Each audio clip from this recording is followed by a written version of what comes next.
we know whose we are, and yet I do find myself sometimes in subjugation to things that are not God. Why am I allowing worry to overtake me, anxiety to rush in? Because there's a lot of stuff to be kind of scared of in this world. Am I kneeling to that? Yeah. Because, yes, I'm to kneel, but to kneel to God, and he tells me that in him I have everything that I need, and I don't have to fear. Welcome back to the Anything But Quiet Time podcast. This is a big week as we're actually going to transition to a Christmas series next week. I'm very excited. We've done this the last couple of years. I didn't know there would be movies left, but we're going to see Jesus in popular Christmas movies. And we may repeat one of the ones before because I think we're going to have more fun now that it's YouTube. That's right. Potentially. Oh man, yeah. So look forward to that next week, and of course, keep in mind the Scrooge podcast. Yes, Scrooge: A Christmas Carol podcast is already out. You can text the word Scrooge to the number 67101. It's a 4-part series that is such a great redemptive story, and we'll try to redeem this section of the show where we see Rachelle's cheesy Christian shirts. This one's great. Okay. Are you ready? Oh, I think Gen Z's gonna like this. This says he is Risen. risen. It's Rizzen. And it's a picture of Jesus. And this is actually my son's shirt. Okay. Because I got it one friend. I asked, I said, would you guys wear this? If I got you this. Now, we should probably explain Riz, or if you've got teenagers, you might already know, or if you're younger, it's you may slang. already know. It's slang. It's slang for charisma. It's Riz. And so my boys often taunt one another. Man, you have zero Riz. And finally, I gave up. What are you saying? What does this mean? But yeah, it's like drop the mic. That person's got something special happening. Oh, well, then that would be true. And Jesus definitely does. And what a cool way for them to wear the shirt to school. Yes. And people comment. And you thought that you could get away with wearing this. I want to go back for a second. Okay. Then you can make fun of me all right, because I know exactly where you're going. I see right through you, Price. Okay. So, my one of my kids, I was like, so what did they say? Did anybody say anything? And they've got all kinds of shirts from Star Wars to whatever, you know? And most of them are very clever. We try to be not super cheesy. Yeah, yeah. And so anybody say anything? And most of the time they don't. But when they wore this shirt, like Caleb, my youngest, people were like, hey, man, I really like your shirt. Oh, cool. So that's kind of cool because not only does it remind people that Jesus has risen. Yeah. It's a fun play on words, but it also gives Caleb an understanding of that person, maybe a friend that I could talk to a little bit later on. Not like wondering, hey, do I need to have a conversation with him about my faith that's like more guarded in terms of like, I want to make sure that I'm being respectful. It seems they'd be open to it. Yeah, it's a they'd be conversation open to starter too. No, that's good. And so for my oldest, he walked into his AP honors Spanish class. Now, I bring up AP honors. This is a terrible stereotype, but I was never in an AP class. Really? I was never in an honors class. I'm shocked. Class clown. Like, between the two of us, I think most people think that Carter would be the one that would be goofing off, and I was the one. And I did too. No. I did goof off. I just got decent grades. Did you ever get detention? Yes, I did. How many times? A couple of times. I beat him. Okay. So anyway, that's how we compare. But I never took an AP course. Most of my time was either spent doing what I thought I was going to do, which was theater, and that's where all my focus is going to be. I don't need to do this other stuff, which has been such a great life lesson to tell my children over and over again. Don't be like mommy. Be like Papi. Yeah. Who did probably what Carter did, except without getting sent to detention. Yeah, yeah. But anyway, all that to say, I think there's a different level of intellectual people in these classes. Yes, very much so. And they're very, dedicated. And they might be how some might deem nerdy. Oh, okay. You know, because they're intellectual and you get stereotyped for that. Oh, well, a bookworm, whatever. Sure. It's a terrible insult, by the way. Nobody says that anymore. Bookworm. Good one. Burn. No. So my son goes into the class and he's very excited. And this is my child who has Asperger's, who's literal. And I'm like, are you serious? You would wear that shirt? Yeah. He liked the play on words. And these kids look at him and said, what does this mean? Oh, so they didn't know. And he said, well, have you ever heard about Jesus, that he's risen from the dead. And they're like, yes. Well, it says, and then my Asperger's son I think he stopped mid-sentence and was like, I don't think I'm going to get through. And he goes, and he just goes and sits down. That's great. I mean, that's funny. all right. It's funny. Yeah. They'll come around. They'll come around. Hey, but I planted a seed. Yeah. Whether or not they ever water it. Yeah, no, absolutely. That's the key part too. Yeah. So I know you were going to get to something last week and we didn't, we just ran out of time. And so you'll start and then I have a story from my childhood that we'll get to as well. Lovely. So yes. You know, I don't ever want to take myself out of the nerd category. As we know, we've seen me wear Star Wars stuff before. Sure. Yeah. I'm going to bring up something Marvel today and something DC Comics. Wow. Okay. And I'm going to do it from Psalms. Oh, okay. Wow. And I just want to, if you've never watched the original Avengers movie that came out in 2012, then what happened? What happened? Why didn't you watch it? Something has kept you from seeing something that truly was special. Are you calling people out? I'm just saying. Okay. Because what I'm about to share, I don't want to, it's past the point for spoilers. Am I wrong? It's 2023. I would think. I would think there's a statute of limitations Okay. on movie spoilers. But Yeah, if you you can't ruin Casablanca for somebody. You may be one of those people who's like, Rachelle, there are many reasons why I did not go see that movie. And it's because I'm not a nerd. It's your type. Yeah. Your type why I didn't go to that theater. That's why. So I think you'll appreciate the point that I'm going to make anyway. There's this moment where we see this godlike character named Loki. And I'm not referring at all about the Disney Plus current show that's going on right now where he's kind of become a good guy. I'm referring to Avengers, where this is the bad guy in the movie Avengers. Yeah. And he's got a double standard going on because you do see almost some desire to be a good brother and a desire to be a good son, but the double-minded standard he's overthrown with his own evil thoughts. And he's like, you know what I'm going to do? I'm going to go to Earth, this beloved place that Thor went to, and he thinks something special is happening. Thor is his brother. I'm going to go there, and I'm going to be the ruler because we're godlike creatures, and that's what I'm going to do. So that's what he does. And there's this one point where we see him. It's in the initial throngs, if you will, of his would-be takeover. And he has now introduced himself to the world, to cameras and everything, and makes this very dramatic entrance. And he goes from wearing a normal suit to all of a sudden now he's in this incredible robe-like thing with this giant helmet that looks like a goat head or something. I don't know. These giant horns. I'm describing this painstakingly clear, and I realize as I'm doing it, I sound like Patton Oswalt from Parks and Rec is describing.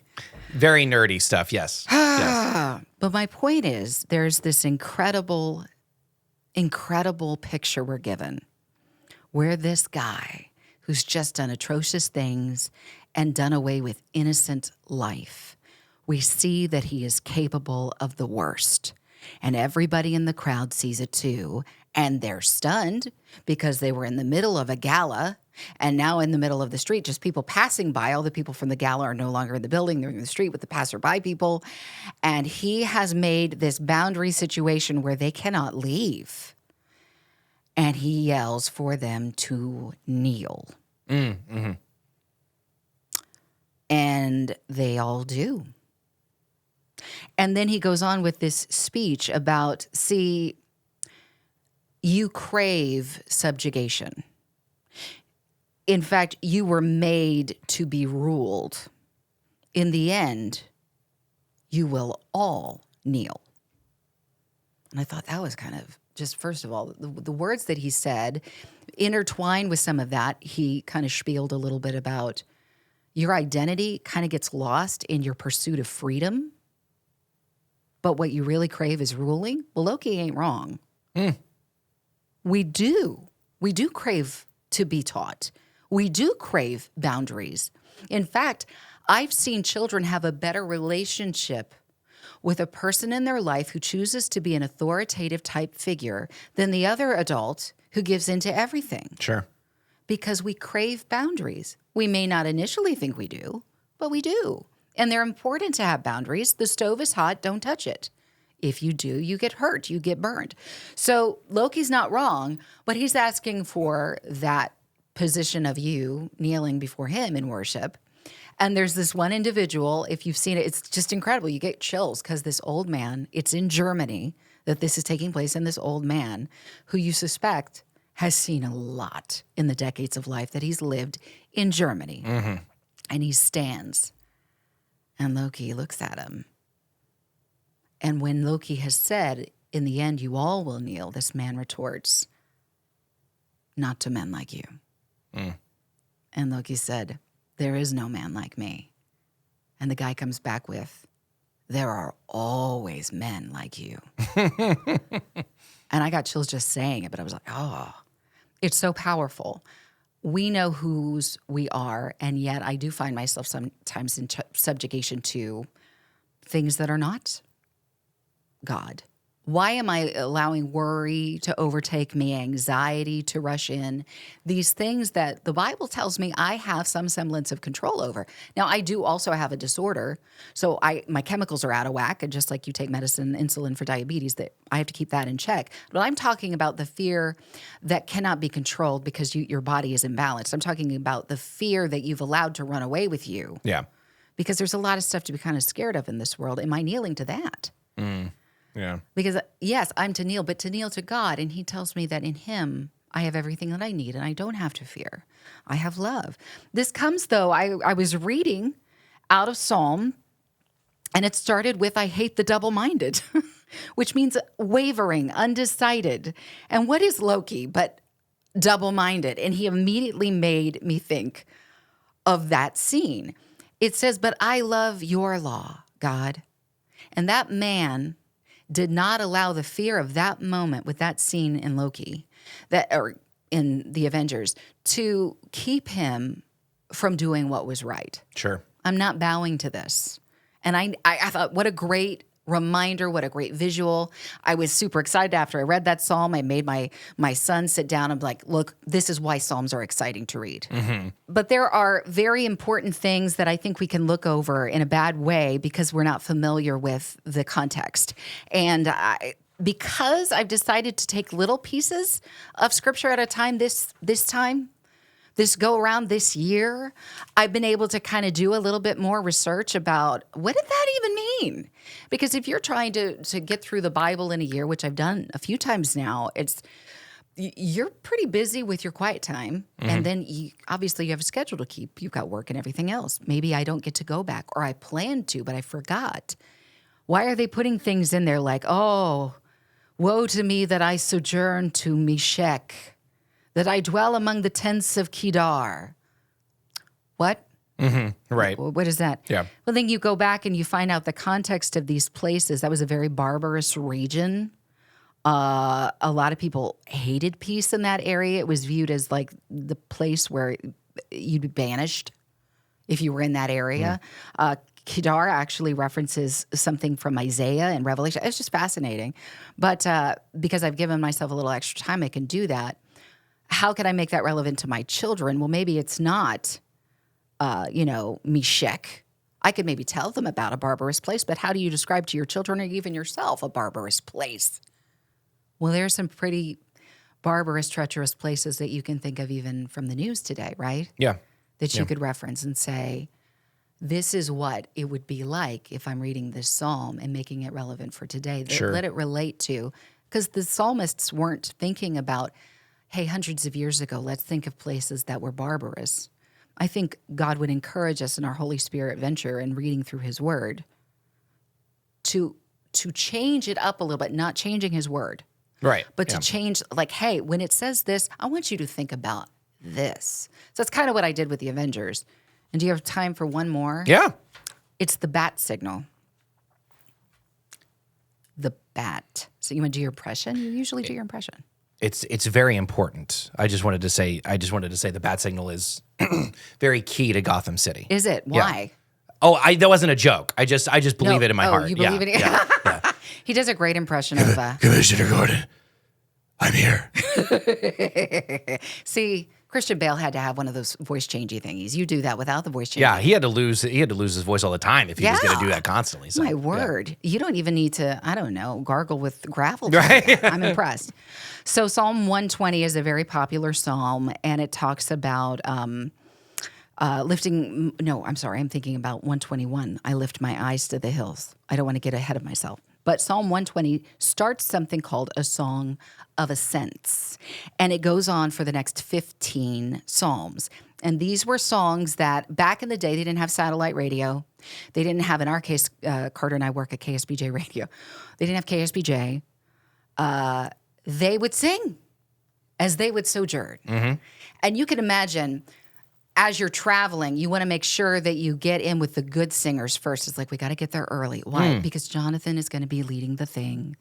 And you know what happened last time when we were next to Phil. We got in the back with Phil. And it was horrendous. Yeah. We couldn't hear anything outside of the grating Right. Yeah. noise, right? But It sounded like Carter's Batman impression. Yeah.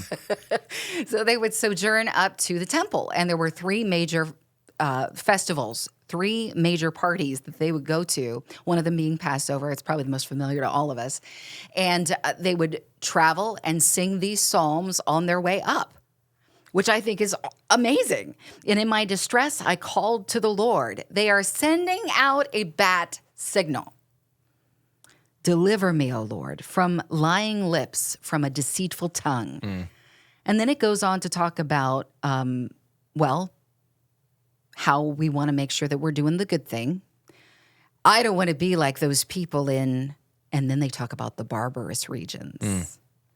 And then this is what I felt as I was reading this. There is hypocrisy in my anger against sin at times.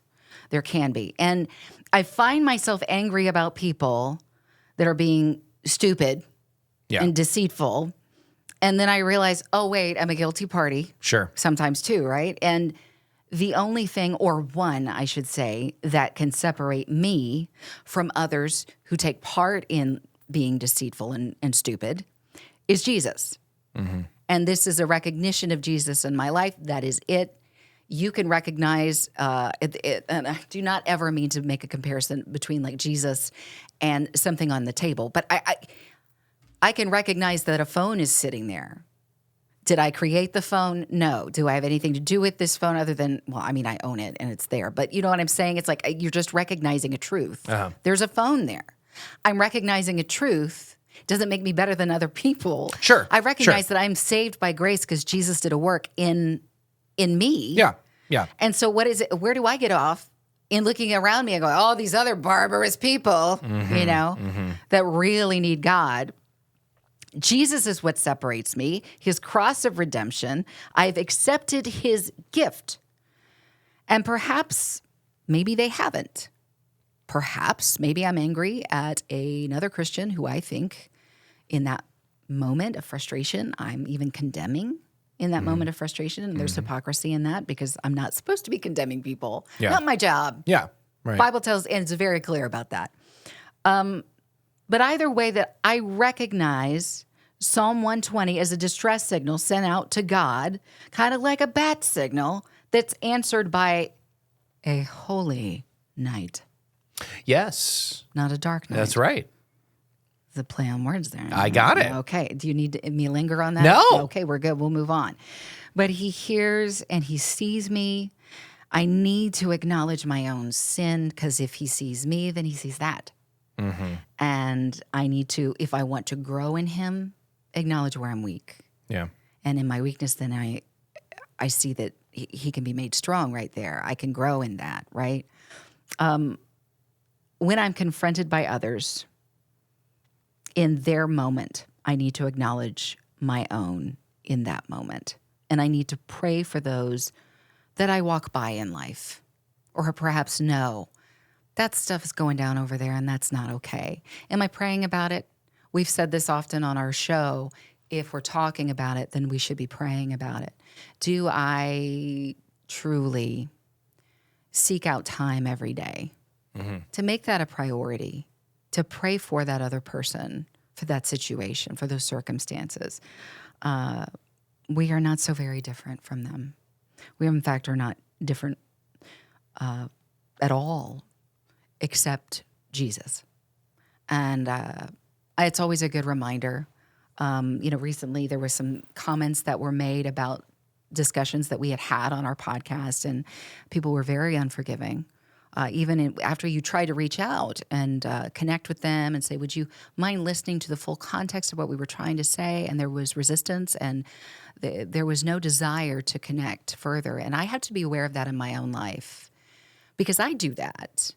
In fact, yesterday I was doing that very thing.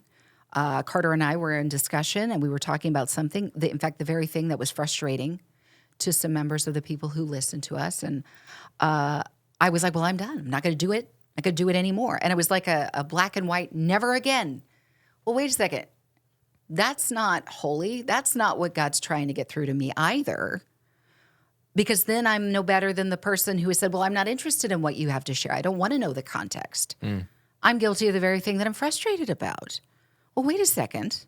Lord, are you helping me find balance in this life? Are you showing me something about myself that must be frustrating to you, Lord, and possibly to others? So Yeah, well, when I see, any time in the Bible, you just see that the habits of people don't really change. I know that's true. And it's just we can sit here and we can because I think we've chatted about this before. How it's like, how on earth did the Israelites that saw the Red Sea part get that way? And man, I know that's a big one. I know that seeing the sea part is a big one, but so often something amazing happens in my life, and a few months, years later, Yeah. oh yeah, I forgot about that. Yeah, and it's like I just think that I don't read the Bible with enough okay, some time has passed, right? You just think it's all together in your mind, and then you start to see I'm kind of the same way in a lot of this. So. It is interesting. You brought up the Red Sea, and it just made me think about when they went through the Red Sea, it was parted, and they walked on dry land, right? And then after wandering in the wilderness for 40 years because they weren't allowed to go in due to the lack of faith that they had, when they finally were allowed to go in, the Jordan River, same thing kind of happens. The water stops flowing, and there's something interesting that takes place. They have the 12 tribes each grab a rather large stone and place them one on top of another in the middle of the water or where it will eventually flow again, so as to be a reminder of that. They didn't do that with the Red Sea. Yeah. And I don't know if that would have been better off for, that whole generation that went through the Red Sea died off. Yeah. That's because so quickly they forgot. Right. But this is meant to be a reminder when you see these stones stacked on one top of each other, what your God has done for you. Yeah. Yeah, that's good. By the way, we need to stop the joke. Can we cancel some of these jokes about the meme where the fish tells the other fish he has his little fish briefcase and he's late for work, and he said, "I promise you're not gonna believe what happened to me, but it's true." And then the caption says, the day that the Red Sea parted, because he couldn't get to the other side. Yeah, I have not seen these Christian memes that you see. Could it be a T-shirt? It could be a T-shirt. Unfortunately for me, you see it 10 years ago, and then people repost it and you're like, well, it's a new generation. Haven't we seen this? It's a new. How easily we forget. That's a brilliant way to relate forgetting what has happened. Oh, this is so old. I want to tell a story about what happened to me as a kid. I was making a Pinewood Derby car. Me and my dad had experience with Boy Scouts for this, but this was for Royal Ambassadors through church. And we had a dear old man in our church, Lewis Wolf. The first year that we tried to build this thing, it was terrible. My dad and I don't do this stuff. It was not sanded. It was painted crudely. We didn't know you were supposed to put weights in it, so my car was the slowest. But I won best style because I painted it USA. And so America. So he knew the next time we did it, let's get Lewis Wolf on it because he has all the machines you can imagine in his garage. And so he did these cars for me. And man, in the testing here at home, it was the fastest car I'd ever had. And and that's the thing was I was supposed to be, it wasn't just having this old man do it for me. I had to go and I had to help him and I had to hand him the tools and I had some sweat equity into this as well. That's awesome. And it was just killing it. It was beating every car that there was at my church. But now we're going to go to the state competition. Did you give it a name? I don't remember. I remember it was gold. It was beautiful. Gold lightning. The curvature, sure. Okay. Yeah. We'll call it gold lightning just on the spot. Thor. All right. And I get to the competition statewide, a couple hundred kids, few hundred kids, whatever it was. And I get there that night, and the track is different. Oh, no. The track has just a little bump in the middle so that the wheels won't go off the track. Well, my weight drug and it was the slowest now, it wouldn't even finish the race. So we didn't know what we were going to do. And my dad, as best he can, he just digs into it with his pocket knife, and we try to put the weight more up there. And we get to the end of the night and we test it, and we're like, okay, well, there's competition tomorrow. Because you had the option to go on Friday night or Saturday. This is a big deal for you too. How old were you? Big deal. I was like 11. Oh yeah, it's a big deal. Big deal. And so now we know it works. I hope it's as fast, but I know it works. And we get there Saturday morning. We're going to re-register. And my dad said, make sure to wear that sticker from last night. They may need that. And when I walked up there with that sticker in my car, they go, "Oh, did you race last night?"